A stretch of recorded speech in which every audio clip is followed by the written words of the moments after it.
Just a general question, what are the biggest challenges, in your opinion, that are facing the EU right now and the EU's unity and solidity going forward? It's easier to think of it the other way around. Is there a single thing that isn't challenging Europe at the moment?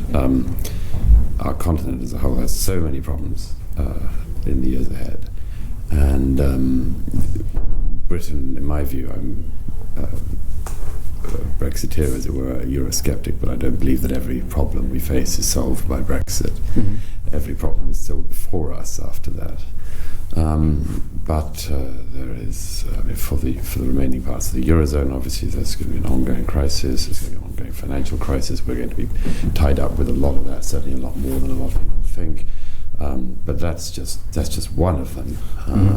My own view, the thing that has interested, indeed detained me most in recent years has been the issues of migration and cohesion within European society, which I think are incredibly considerable and understated. We've been sort of getting through them by hoping it'll be okay, and I'm not sure how long that lasts. I'll move towards the French elections for just one question before going back to Brexit. The first round of the French elections is drawing closer. Macron has recently jumped in first place in the polls ahead of Le Pen. Le Pen is second and Fillon is third. What would be the impact of a Le Pen win, and why is she drawing so much support right now? Well, I think it's important not to overstate her support. And it's true that in the recent polls, the poll today comes out as we speak, is, I think, seen as being a slight outrider, putting Macron slightly ahead. But first of all, I think the British press was sort of obsessed by this story as if it's only a Le Pen story. My prediction would be that what happens is what happened in 2002. Like her father, she gets through to the second round and then can get no further because everyone will cohere against her. The only scenario I think of that not being possible is if there is a disaster in the Macron campaign once we've passed the first round. The impact, I mean, if it were to happen, as I say, unlikely as I think it actually is, if it were to happen, I mean, that's a real political earthquake in a period where we're much given to overstatement about political earthquakes. That really would be it. It's very hard to see how the EU continues in any recognizable form when one of the two most central states is led by somebody who wants out. Fair enough. So I will go back to Brexit for a bit. Do you think generally that Britain made the right choice in leaving the EU? Yes, I do, but I mean, I think it's something which is not going to be clear for a long time to come. It's not going to be clear for years. We're not going to see the benefits of that for some time, but my own views on it were that it was as it were, fundamental objections to what was happening. But I don't think anyone should be, too dogmatic either way on this. I think I find the whole, if I can say so, the whole Brexit row in this country has become sort of saddening to me. There are all sorts of challenges which we face post-Brexit, but there's been this endless desire to replay the referendum of last year, an endless attempt by both sides, or I might say all sides, to avoid any admissions of negative things to do with the case that they've made. And the case of Brexit will have negatives. There will be negative things in the years ahead, just as there would have done if we'd remained intimately entwined in the EU project.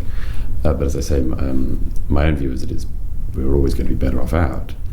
And at the very least, I think we could all agree on this, at the very least we will have more of a meaningful say in our own future, and whatever that is. Speaking of dogmatism on the campaign trail, immigration has been a key issue in the Brexit debate and the Brexit referendum. Do you think the fear of excessive immigration was justified, or were voters, let's say, led astray by a deceptive Leave campaign? The interesting thing about it is that quite often with my experience of elections in general, sometimes you remember them differently from how they actually were. The official Leave campaign in the run-up to the referenda was actually very worried about talking about immigration. It's true that, I mean, partly this is, I think, the reason for the Leave victory is that there was a benefit of competition, as it were, on the Leave side, which there wasn't on the Remain side, that spoke as a monolith. But actually, the official Leave campaign was very noticeably worried about talking about immigration.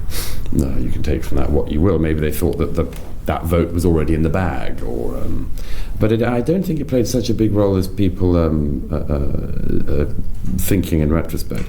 But it's obviously there. It's under every major conversation in Europe. I mean, poll after poll that comes out shows that the political class of all political stripes is really very, very far away from the feelings of the European publics. And I, for one, regard that gap as being very dangerous and think it should be filled. But I don't think that that it played such a role as I say, as people think. Why is it that London, a city with 37% of its population foreign-born, voted overwhelmingly to remain? Do you think there are better conditions for integration in London? And what are the ways a government can favor the integration of immigrants? There are several reasons for this, aren't there? People often focus on a single one that benefits them. For instance, there's an argument that's quite often made that says the reason why Londoners vote for remaining in the EU and vote for, broadly, in favour of immigration, for instance, is because they've had lots of immigration, they love it, and they just want more. There are other interpretations of those stats. For instance, people who didn't love it have left. And that's almost always not taken into account in those stats. But in general, I mean, people who live in cities like London are, I think, by nature now more internationalist in their outlook. I mean, I was at the Dutch Cultural Centre in London in the city for an event a week ago as an observer, I might add. And it was, every single person in the audience, all of whom were sort of Dutch people who work in the city of London. When there was a poll of the audience, I think 3 hands went up when somebody said, who was actually in favour of Brexit. Well, that's inevitable. I mean, the sort of people who are Dutch finance people working in London are going to be in favour of harmonisation. And so I mean, that's the norm. I don't think it's particularly to be derided, and there's nothing much anyone can do about it. That's the reality of living in the cities like London, which there aren't very many of, by the way. I mean, Definitely. So Douglas Murray, once again, giving his insights on questions poised and thrown at him. And whether you agree with Douglas or you don't agree with Douglas, there's one thing you have to admit. He gives his opinion and he basically puts it out there. For example, just to basically say what he was talking about in terms of the Brexit vote. He obviously was on the Leave side. He voted that way because he felt that he definitely wanted to have a break of Britain being basically told what to do by an outside entity that had nothing to do with the commonality of the British people, British laws, British customs, whatever you might think about it. And that every decision that was being made for Britain, for the British citizen, for everyone living there, was being made by people that, as I said before, didn't know the first thing about what it meant to be British. And to give up your sovereignty to a globalist or internationalist body like the EU is something in the beginning that I don't know if many people saw that as happening, or they just thought it was just going to be a great movement for globalism and internationalism, that we should, collectively Europeanize all of Europe into one entity and let go ahead in Brussels and, Belgium and everything else, be in charge of everybody.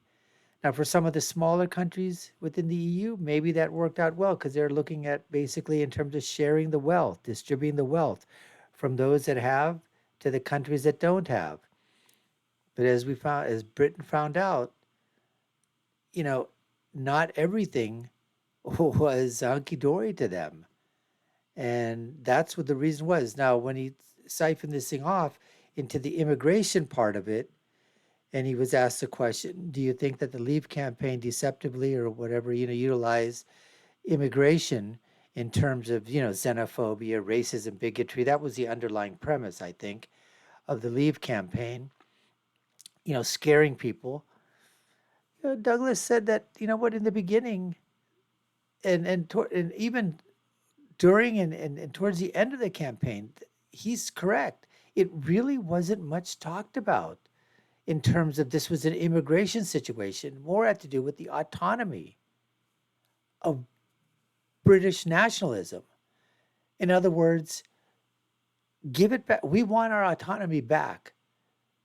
We want to be able to make our own laws. We know our people better. We know what we need to do to get Britain back on track. And it's not by giving up our identity and our sovereignty to somebody else. Now, I think he was pretty spot on when he was asked about the French election with Macron and Le Pen. Pretty spot on that, basically saying that this is what's happened in the past. Once they get to the second round, she's going to get defeated. She did get a pretty significant part, 35%. But this is what's been happening. You've been seeing a move to the nationalist movement in many countries. The right-wing parties are starting to emerge. There have been some occasions, obviously, where leftists and other things but then once they get entrenched, they run their course for a while, ruin the economies, ruin the countries, and then you have a swing of the pendulum, moving further to the right. So, anyways, we appreciate you taking the time to watch. You've been watching the Dr. Nasir Shaikh Show. I've been your host. My name is Dr. Nasir. If you've been done so already, we'd love for you to subscribe to the channel, like, share, and follow us. Put your comments down below. Check out our other video links here and below. I'll leave you with my final thought, which is, when you're right, you're right, and when you're left, you're wrong. Until next time, folks, take care and stay safe.